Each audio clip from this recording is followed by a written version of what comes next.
8 फेरों का 8वां वचन।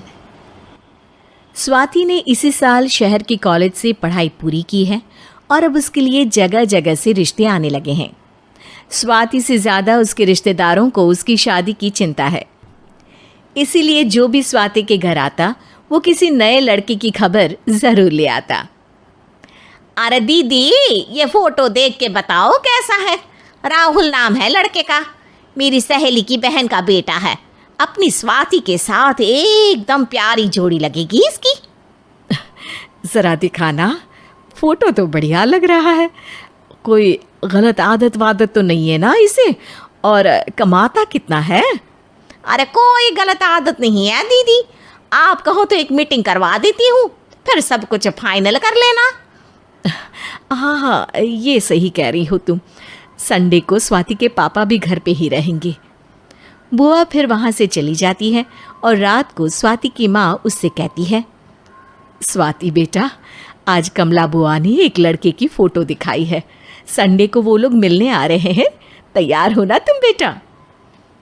अरे मम्मी, आप कहाँ कमला बुआ के चक्कर में आ जाती हो? अभी इतनी जल्दी कोई शादी वादी नहीं करनी है मुझे। अरे बेटा, अच्छा लड़का है, बुआ जानती है उसे अच्छे से। हाँ स्वाति बेटा, एक बार मिल तो लो, बाद में देखेंगे आगे क्या करना है। वैसे तो कमला रिश्ता लाई है तो मना करने का तो कोई सवाल ही नहीं उठता। संडे की सुबह होती है और कमला बुआ राहुल और उसके मम्मी पापा को लेकर स्वाति के घर आती है। अरे आइए आइए भाभी, इसे अपना ही घर समझिए, इनसे मिलिए। ये मेरे भैया और ये मेरी भाभी हैं। नमस्ते भाभी जी, ये है हमारा लड़का राहुल, सरकारी नौकरी की तैयारी कर रहा है ये। वैसे आपकी बेटी कहाँ है? अरे स्वाति बेटा, बाहर आ जाओ। वैसे कितनी पढ़ाई की है स्वाति ने? जी, पोस्ट ग्रेजुएट है हमारी बेटी साइंस में। ये सब तो ठीक है, पर घर संभालना जानती है या नहीं? हमें कौन सी इससे नौकरी करवानी है, नौकरी तो मेरा बेटा करेगा ही। पर मैंने इतनी पढ़ाई की है और आप चाहती हैं कि मैं घर पर ही बैठी रहूं? अरे स्वाति बेटा, ये बड़ों की बात में तुम कहाँ बोल पड़ी? हम सब देख लेंगे क्या करना है क्या नहीं। हम तो इसी बात पर विश्वास करते हैं कि घर के लड़के घर में ही रहे तो ज़्यादा अच्छा रहता है। वरना भाई साहब, आप तो आजकल के हाल जानते ही हैं, कितनी घटनाएं होने लगी हैं औरतों के खिलाफ। स्वाति बेटा, रसोई का काम तो पूरा जानती हो ना? शादी के बाद तुम्हें ही संभालना है वो सब। अरे बहुत अच्छा खाना बनाती है ये, आप सब लोग इसकी तारीफ करते नहीं थकेंगे। लो भाई, हो गई मीटिंग, अब शादी की तारीख फाइनल कर लेते हैं, क्यों भैया? भाई, हम तो पंडित जी से चर्चा करने के बाद ही तारीख फाइनल करेंगे। सालों से हम उनकी बातें मानते हुए आ रहे हैं। लड़के वाले और कमला बुआ की बातें सुनकर स्वाति एकदम नाराज हो जाती है और उसे लगने लगता है कि शादी के बाद उसे घर पर ही बैठना पड़ेगा।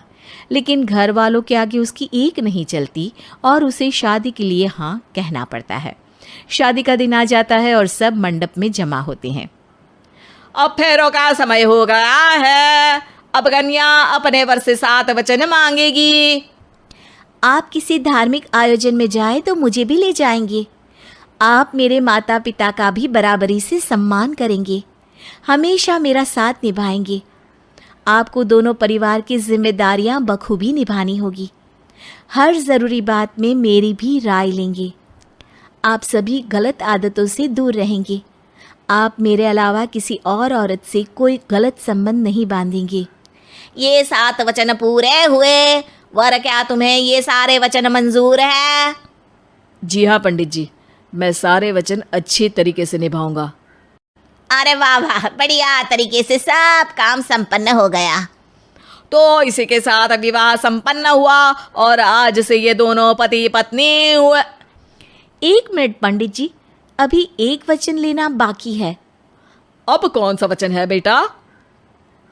मैं अब हमेशा के लिए किसी दूसरे घर में जाने वाली हूँ, तो पति के अलावा मैं अपने सास ससुर से भी एक वचन लेना चाहूँगी। अब कहो बेटी। मैं ये चाहती हूँ कि मुझ पर किसी बात की कोई पाबंदी नहीं लगाई जाएगी। मुझे सब कुछ करने की आज़ादी होगी और मैं भी विश्वास दिलाती हूँ कि मैं एक अच्छी बहू बन के दिखाऊंगी। स्वाति की बात सुनकर उसके सास ससुर एकदम चौंक जाते हैं और कुछ बोल नहीं पाते कि उतने में कमला बुआ बोल पड़ती है।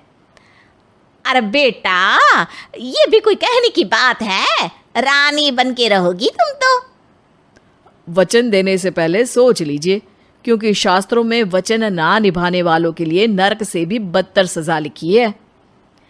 स्वाति की चालाकी से वहाँ मौजूद सब लोग प्रभावित हो जाते हैं और लोगों में बदनामी ना हो जाए, इस कारण स्वाति के सास ससुर को उसे वचन देना पड़ता है। और कैसी अपशकुन वाली बातें कर रहे हैं आप पंडित जी? हमें मंजूर है बेटा तुम्हारी शर्त। स्वाति अपनी समझदारी से अपनी बात अपने ससुराल वालों से मनवा लेती है और खुशी खुशी राहुल से शादी कर लेती है। अब से हर शादी में मैं खुद 8 वचन दिलवाऊंगा। ओम मंगलम मंगलम मंगलम।